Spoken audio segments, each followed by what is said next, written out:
ప్రస్తుత కంప్యూటర్ యుగంలో ప్రతి ఒక్కరూ అనేక రుగ్మతలతో బాధపడుతున్నారని, అటువంటి వారి బాధలను నయం చేయడంలో ఫిజియోథెరపిస్టుల సేవలు ఎంతో అవసరమని వైసీపీ నాయకులు, రమ్య హాస్పిటల్ అధినేత, YSR Jagananna hospital chairman doctor Pitani Annavaram పేర్కొన్నారు. కాకినాడ రూరల్ మండలం ఇంద్రపాలెం గ్రామంలో నూతనంగా ఏర్పాటు చేసిన శ్రీ ఫిజియోథెరపీ క్లినిక్ ప్రారంభోత్సవ కార్యక్రమం ఘనంగా జరిగింది.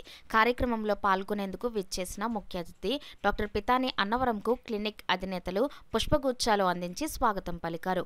కార్యక్రమానికి క్లినిక్ అధినేత డాక్టర్ మణిమారుతి పితాని అధ్యక్షత వహించగా డాక్టర్ పితాని అన్నవరం ముఖ్య అతిథిగా పాల్గొని రిబ్బన్ కత్తిరించి ప్రారంభించారు. క్లినిక్లో డాక్టర్ అన్నవరం మొదటి పేషెంట్గా ట్రీట్మెంట్ పొంది డాక్టర్ మణిమారుతికి ఫీజులు అందించారు. ఈ కార్యక్రమంలో స్థానిక పెద్దలు, మహిళలు పాల్గొన్నారు.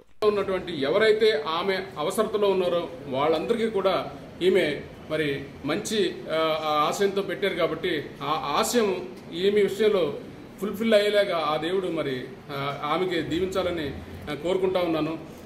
ఈమె ఆలోచించినట్టుగానే ప్రస్తుతం యువత అందరూ కూడా నేను చదువుకున్నాను, నాకు గవర్నమెంట్ ఉద్యోగం ఇవ్వాలి, ఉద్యోగం ఇవ్వకపోతే మళ్ళీ గవర్నమెంట్ తిట్టు అలా కూర్చొని కాలం వేస్ట్ చేయకుండా ఈమె ఆలోచించిన విధంగానే స్వయంగా ఆలోచించి స్వయం ప్రతిపత్తి ఆలోచనలతో మరి వాళ్ళు చదువుకున్న చదువుని వాళ్ళు వ్యక్తిగతంగా సద్వినియోగం చేసుకుంటూ అదేవిధంగా సమాజానికి కూడా ఉపయోగపడేలాగా వాళ్ళు వాళ్ళ ఆ చదువుని సమాజానికి ఉపయోగించాలి, అదేవిధంగా వాళ్ళ వ్యక్తిగత ఎదుగుదలకు ఉపయోగించాలని చెప్పి కోరుకుంటూ మరి నాకు ఈ అవకాశం ఇచ్చిన నా సిస్టర్ మారుతికి ఇంకోసారి కృతజ్ఞతలు తెలుపుకుంటూ ఏ ఆశయంతో అయితే ఇది క్లినిక్ ఓపెన్ చేసిందో ఆ ఆశయాన్ని పదింతలుగా హెచ్చించి ఆమె వ్యక్తిగతంగా అభివృద్ధి చెందేలాగా అదేవిధంగా మరి సమాజానికి కూడా అమలు ఉపయోగపడేలాగా మరి దీవించమని దేవుని కోరుకుంటూ